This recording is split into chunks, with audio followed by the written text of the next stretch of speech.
The kitchen smelled like burnt coffee and lavender soap. It always did.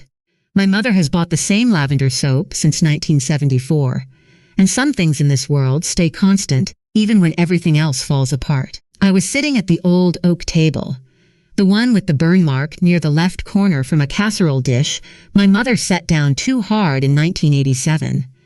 The one where I ate breakfast for 18 years before I left for nursing school. She had asked me to tidy up a shoebox of old documents. Insurance cards, expired coupons, the kinds of papers that accumulate in a life and never quite get thrown away. My fingers found the envelope near the bottom. Manila, stiff, slightly yellowed at the edges. I pulled it out and opened it slowly. It was their will. The original one dated 2014, notarized and signed in my father's careful handwriting. I read it once. Then I read it again. Equal shares. Everything divided cleanly down the middle. The house, the savings, the lake property in Vermont. Half for Margaret, half for Denise. But 3 weeks earlier, my father had handed me a different will. One dated 2023, one where my name appeared exactly once beside a single typed sentence. Dennis deserves it more. She has greater need. My hand stopped moving, the shoebox slid off the table edge. I didn't reach for it. I just sat there, holding 2 documents, staring at 2 dates 9 years apart, feeling the floor tilt slowly beneath my chair. I sat there for 11 minutes. I know because the kitchen clock ticked every single one. And in those 11 minutes, 40 years of being the good daughter unraveled into a question I had never once allowed myself to ask. Was any of it ever enough? My name is Margaret Calloway. Most people call me Maggie. I am 67 years old, a retired pediatric nurse, and a widow of 9 years. I live in a modest ranch-style home in upstate New York. Nothing fancy.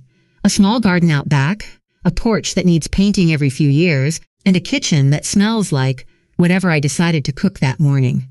My parents live 20 minutes away. That proximity was never an accident. I am the kind of woman who shows up. I drove my mother to every single oncology appointment in 2018.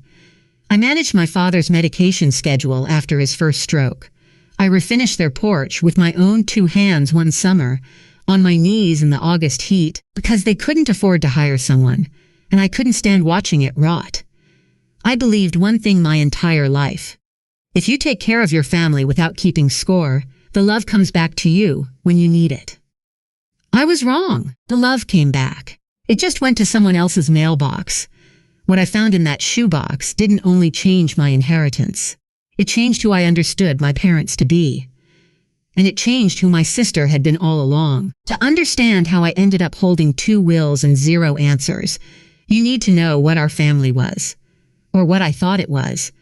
And the promise Robert and I made long before any of this fell apart. Robert Calloway was a high school shop teacher.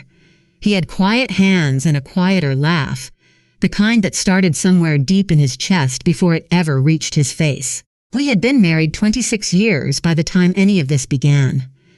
26 years of small dinners and long drives, and the particular comfort of someone who knows exactly how you take your coffee. We never had children, not for lack of wanting. I lost 3 pregnancies in my 30s, and after the 3rd, we sat together in a hospital parking lot for a long time without saying anything. Eventually, Robert drove us home. He never pushed me to try again. He never made me explain the grief. He simply stayed. One evening, years later, we were sitting on the back porch. He still had sawdust on his jeans from a project in the garage. The sun was going down and the yard was turning gold, and he said, without any particular occasion, "Maggie, we didn't get the family we planned, but we got each other, and we got your folks."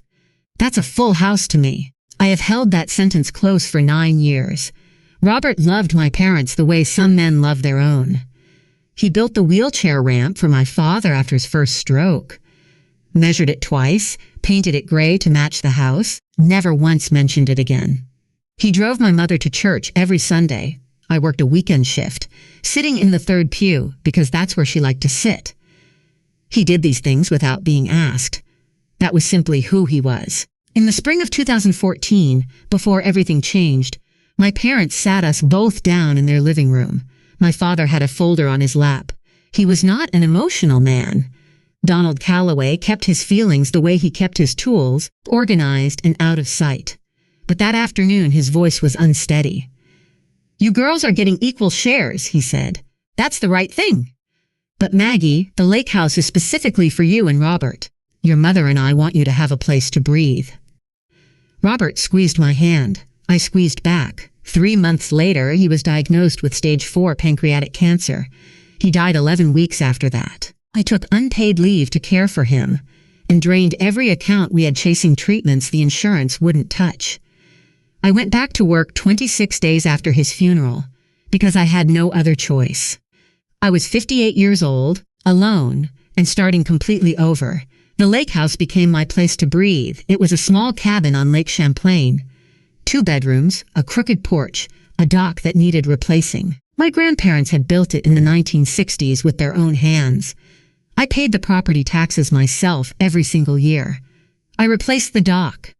I painted the shutters the deep, impractical blue that Robert always said he loved, but we never quite got around to using. I spent every anniversary weekend there alone. I slept on the same lumpy mattress and woke before dawn to watch the water go still and gold. When I read the 2023 will and saw the lake house listed under Denise's name, I had to grip the edge of the kitchen table to keep from making a sound. Because that cabin was not real estate to me. It was the last place Robert's fingerprints still existed. I never needed to be thanked for what I did for my family. I just needed to not be erased. For a little while, though, one golden stretch of time. I actually believed the lake house had done what Robert and I always hoped. It brought the family together. If only I had known what the word together really meant to my sister. The summer of 2019 was the last good one. 4th of July weekend, and for the first time in years, everyone came to the lake house.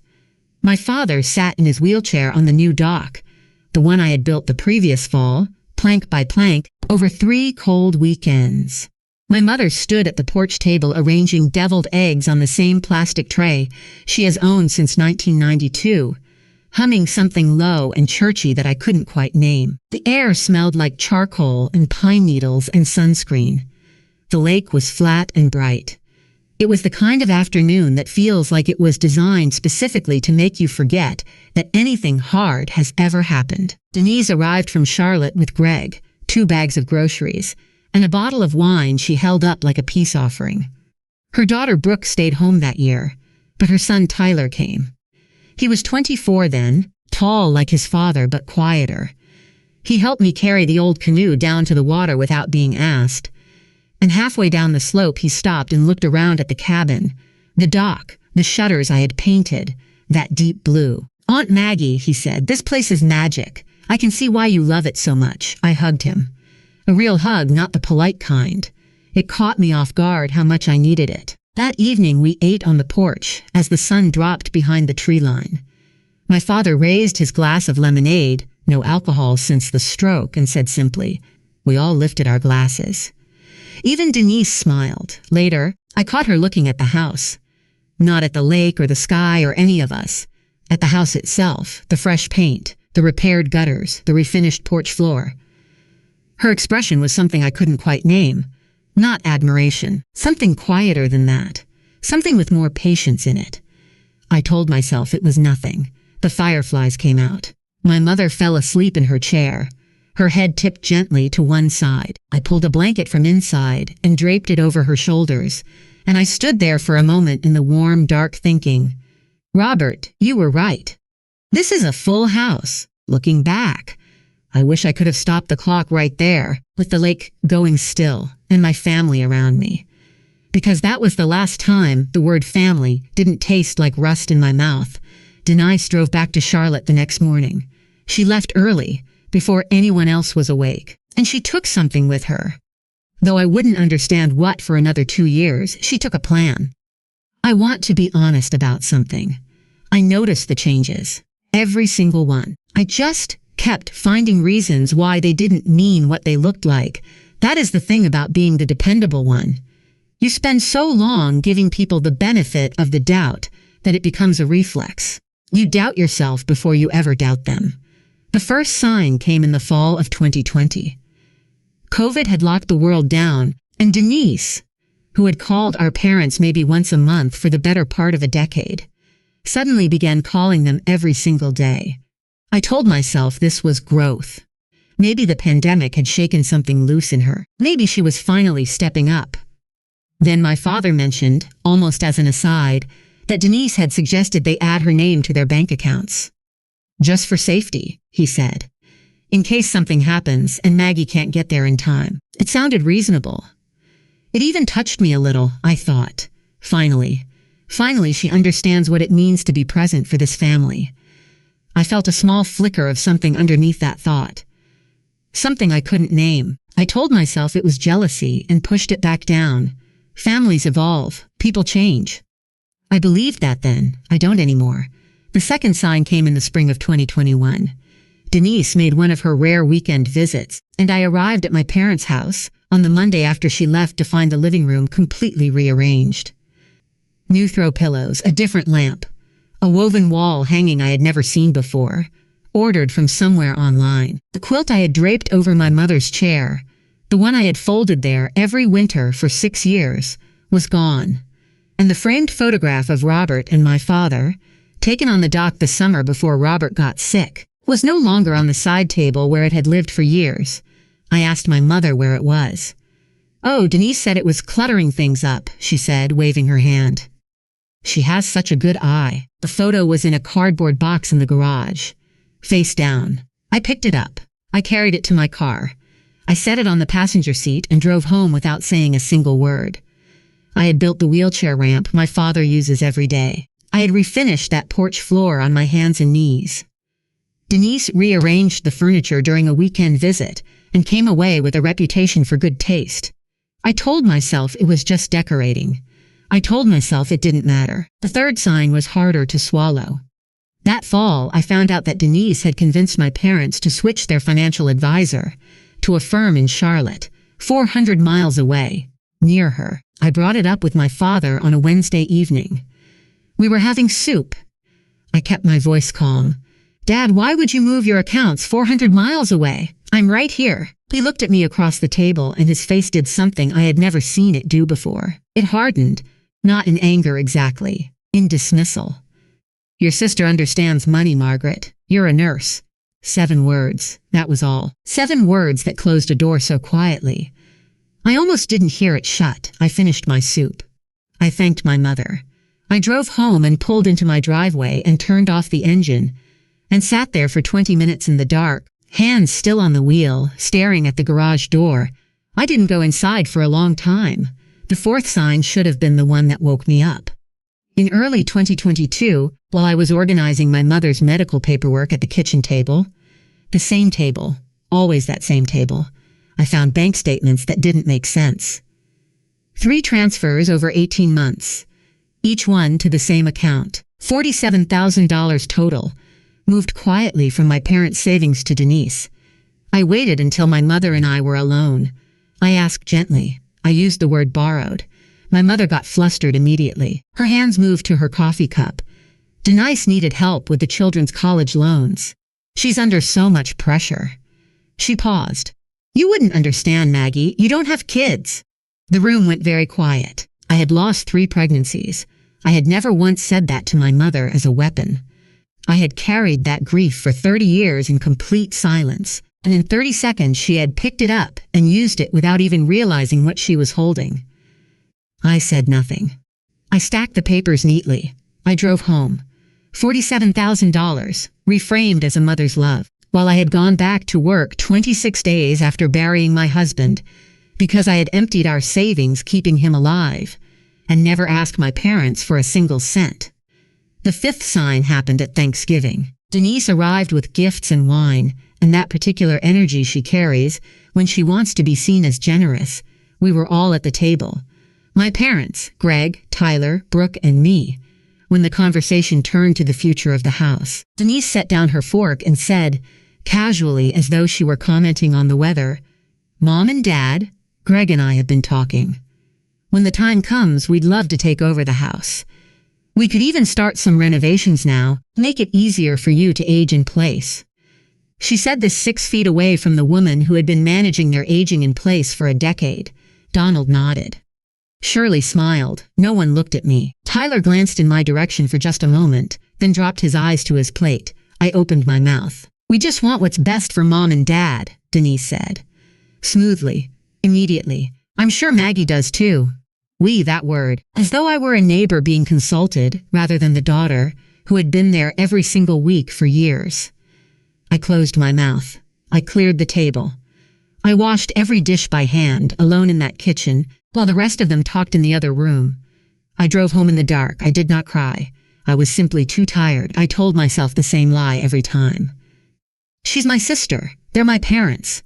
Family is supposed to be hard. But then came the afternoon in April when I found the shoebox.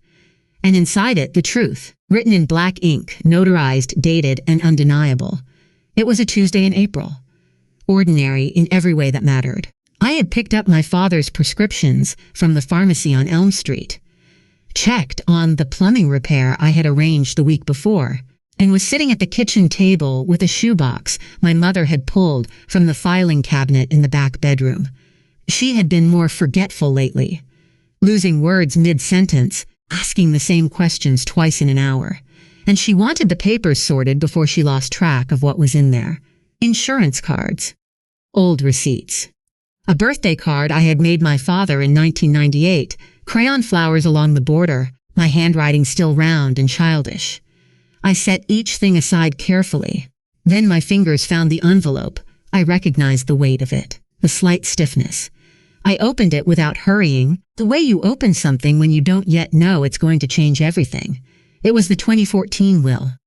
Notarized, signed. My father's careful signature on the bottom line. I read it slowly, the way I used to read patient charts. Looking for details, not just information. Equal shares, the house, the savings accounts, the lake property in Vermont. And there, in the margin, in my father's own handwriting, a small note beside the lake house designation. 4 words for Maggie and Robert. They love it there. My stomach dropped so fast I gripped the table edge, because 3 weeks earlier my father had called me to this same house. He had sat me down in the living room with Denise on speakerphone. I could hear her breathing, that particular stillness she gets when she is being careful. And he had handed me a copy of the new will. The 2023 will. He was matter-of-fact about it, the way he used to be about hard weather. Just a fact. Nothing to argue with. Denise gets the house, the savings, the lake property. Everything. I had asked him why. My voice had stayed level. I was proud of that even then. Denise has children, he said. She has more expenses. She deserves it more. You've always been fine on your own, Margaret. On speakerphone, Denise said nothing. Not one word. Not a single sound. Now I sat with both documents in front of me and I understood the whole of it. Not pieces. All of it. The daily phone calls during lockdown. The bank accounts. The financial advisor moved 400 miles south. The $47,000. The Thanksgiving speech delivered in front of the whole family like a rehearsed performance. Every move placed deliberately, one after another, brick by brick, building a wall between me and my parents. Not to care for them, but to position herself to inherit from them. She had never needed to love them more. She only needed my parents to need her more than they needed me. I did not cry. I had no tears left for this particular truth. I placed both wills side by side on the table. I took a photograph with my phone, careful to capture every word, every date, every signature. I folded them together, slid them into my purse, and walked out of that kitchen without saying goodbye to anyone. The sky on the drive home looked like bruised fruit. Purple and yellow at the edges, darkening toward the center. I sat down at Robert's table when I got home. The one he built with his own hands, sanded smooth, every joint still tight after all these years. I pressed my palms flat against the wood and I let myself think one thought. Just one. They weren't going to stop. None of them. Not unless I made them. That night, I didn't sleep. But I didn't pace either. I sat at Robert's table with a legal pad and a pen, and I started writing down everything I knew, everything I had paid for, and everything I could prove. I spent the next 72 hours at Robert's table. I pulled everything I had. 9 years of records organized the way I used to organize patient files. Methodically, completely, without leaving gaps. property tax receipts for the lake house, every year since Robert died, contractor invoices for the dock replacement, the wheelchair ramp, the porch repair, bank statements showing every payment had come from my account, not my parents' account, mine, every payment. Every decision, every signature. I printed the photographs I had taken of both wills and placed them side by side in a clear sleeve. I wrote out a timeline on the legal pad year by year, red flag by red flag. The bank account addition in 2020. The financial advisor switch in 2021. The 3 transfers totaling $47,000 in 2022. The Thanksgiving announcement. The 2023 will written out in sequence. It didn't look like a family story anymore. It looked like a plan. I called a former colleague from the hospital on Thursday morning. She had retired the year before me and mentioned once that she had used an elder law attorney during a difficult situation with her own mother's estate. I asked for the name. She gave it to me without hesitation. Susan Pryor. Friday morning, 9 o'clock. I walked into Susan's office with a single folder, neatly tabbed, every document in order. She was a composed woman in her late 50s, the kind of person who listens with her whole face. She read through everything I brought. She asked no questions for 20 minutes. When she finally looked up, her expression was careful and steady. "Mrs. Calloway, I need to ask you a difficult question. Do you believe your father was of sound mind when the 2023 will was executed?" I was quiet for a long time. I thought about my father calling me Shirley on a Tuesday afternoon last March. I thought about his confusion after the second stroke. I thought about how Denise had started making more frequent calls right around that same period. "I think my father loves me," I said, "and I think my sister knew exactly when he stopped being able to protect that." Susan nodded slowly. She opened her legal pad. I didn't feel angry sitting in that chair. I felt awake. Fully, finally awake. Like a woman who had been moving through fog for years and had simply stepped out of it. I wasn't reacting anymore. I was preparing. And by the following Monday, every piece was in place. Susan had spent the weekend reviewing everything I brought her. When I sat down across from her Monday morning, she didn't ease into it. "The 2023 will have serious problems," she said. More than one. She laid them out cleanly. My father had suffered 2 strokes. His medical records documented early-stage vascular dementia. Diagnosed in 2021, 2 full years before the new will was signed. The attorney who drafted the 2023 will had been recommended by Denise herself, which created a direct conflict of interest, given that Denise was also the sole beneficiary. And the pattern of financial transfers, $47,000 moved quietly into Denise's account over 18 months, met the legal threshold for suspected undue influence and elder financial abuse. Susan folded her hands on the desk. "You have 3 options. You can contest the will through surrogate court, citing diminished capacity and undue influence. You can file a report with New York Adult Protective Services documenting the financial transfers and the pattern of isolation. Or," I didn't hesitate, "both." She looked at me steadily. "This won't be gentle, Maggie." "Neither," I said, was being erased. She picked up her pen. Within days, Susan filed a formal will contest with the surrogate court. The grounds were clear: diminished capacity and undue influence. I filed the Adult Protective Services report myself, sitting at Robert's table with the documents spread in front of me, writing out every detail in the same calm handwriting I used to use for nursing notes. The financial transfers, the advisor switch to Charlotte. The progressive narrowing of my parents' world until Denise occupied the center of it. Susan sent a formal letter to the attorney who had drafted the 2023 will, requesting documentation of the competency assessment performed before execution. It was a standard requirement. Something any responsible attorney would have on file. He had 30 days to produce it. I also called the property tax office in Vermont. I confirmed what I already knew, that the lake house taxes had been paid exclusively from my account for 7 consecutive years. I requested certified copies of every payment record. They arrived in a manila envelope 4 days later. I placed them in the folder, behind the contractor invoices, behind the timeline, behind the photographs of both wills laid side by side. The folder was nearly 2 inches thick by then. On a Wednesday afternoon, a certified mail envelope arrived at Denise's home in Charlotte. I know the exact moment she opened it. At 4:47 in the afternoon, my phone lit up. 7 missed calls in 12 minutes. Then a text, all capitals. "What the hell have you done?" Then a voicemail from Greg. His voice was controlled in the way that people are controlled when they are frightened. "Margaret, this is Greg. I think there's been a serious misunderstanding. We need to talk about this as a family before lawyers get involved." Then my mother, crying so hard she could barely form words. "Maggie, your sister says you're suing us. How could you do this to your father?" I listened to every voicemail from beginning to end. I saved each one carefully.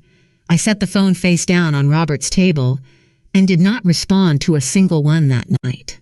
Over the following 2 weeks, Denise called 11 more times. The calls alternated between fury and something that tried very hard to sound like love. One afternoon it was, "You are tearing this family apart over money." 3 days later, softer, "Maggie, you know I love you. Can't we just sit down and work this out?" "I never meant to hurt you. I never meant to hurt you." I wrote that one down on my legal pad, just to look at it. Greg called Susan's office and was told, professionally and finally, that all communication must go through legal channels. The attorney who had drafted the 2023 will failed to produce a competency assessment within the court-mandated time frame. Because there wasn't one, the assessment had never been performed. Susan called me on a Thursday morning. "We've got them," she said. The Adult Protective Services investigation was opened. A caseworker visited my parents at their home. My father, confused and agitated during the interview, told the caseworker he didn't remember signing the new will. My mother, who has never been a strong liar, broke within minutes. She admitted that Denise had helped them make the changes, that Denise had handled everything with the lawyer, that she had told them it was the right thing, the practical thing, the loving thing. The picture was complete. 6 weeks after the filing, I drove to my parents' house one last time for this chapter. Not to argue. Not to wound anyone. I had said nothing for years.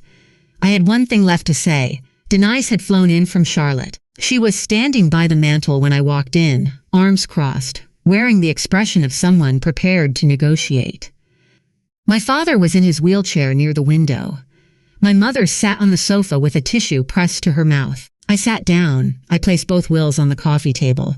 I kept my voice the way I keep everything now, level, quiet, and completely certain. "Dad," I waited until he looked at me. "In 2014, you sat Robert and me down and told us you wanted to be fair. Do you remember that?" His eyes filled slowly. He nodded. I turned to my sister. "Denise, I don't believe you ever needed the money more than me.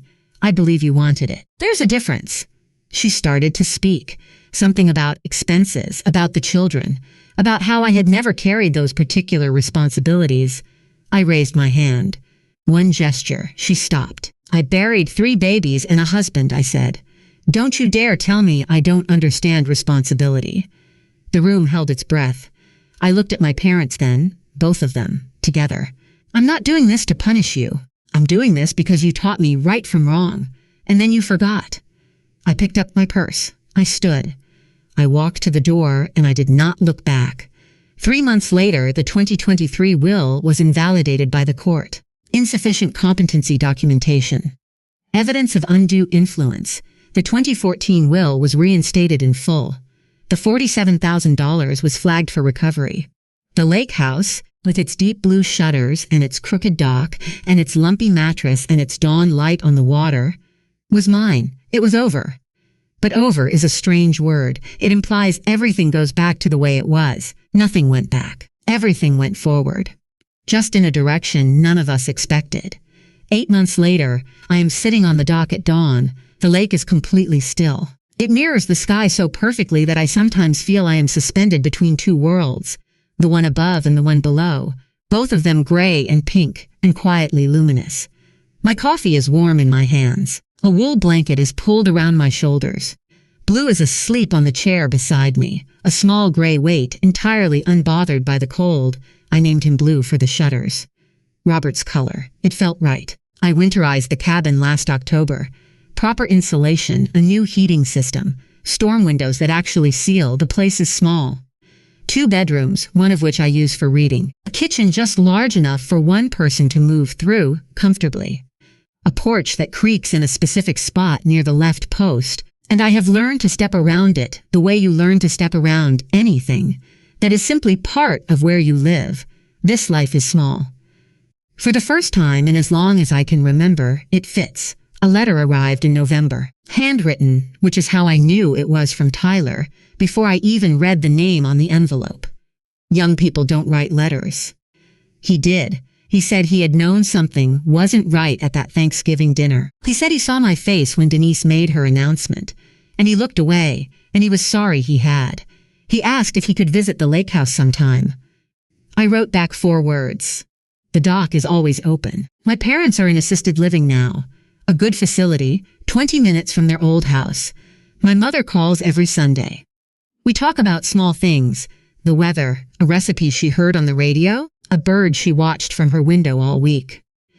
We don't talk about the will. We have both decided, without ever saying so, that some things are better left where they landed. My father's cognition has continued to decline. On my last visit, he held my hand for a long time without speaking. Then he looked at me clearly, fully present in a way he rarely is anymore, and said, "You look like your mother." I squeezed his hand. I didn't correct him. I didn't need to. As for Denise, we don't speak. I don't hate her. Hatred requires a kind of ongoing attention I am no longer willing to give. I simply have nothing left to say to her. That is not coldness. That is clarity. This evening the sunset burned copper across the water. Blue stirred beside me. Somewhere on the far side of the lake, a loon called once, and then went quiet. I thought about Robert. I thought about his table, now in storage, waiting. I thought about the woman I was a year ago, sitting in that kitchen, holding 2 documents, believing that love was a ledger that would eventually balance itself. It isn't. Love is not a ledger, and the sooner we stop keeping score on behalf of people who were never counting, the sooner we find our way back to ourselves. I learned that too late and just in time. So if you are sitting somewhere tonight feeling invisible, feeling like the one who always shows up, always gives, always stays, while someone else takes the credit and eventually the inheritance, I want you to hear this. Love should never require you to disappear so someone else can take your place. Family isn't a title. It's a pattern of behavior. And patterns lie even when people do. The greatest thing I ever inherited wasn't the lake house. It was the courage to finally say, I mattered too. I didn't lose my family. I just stopped pretending that silence was the same thing as peace.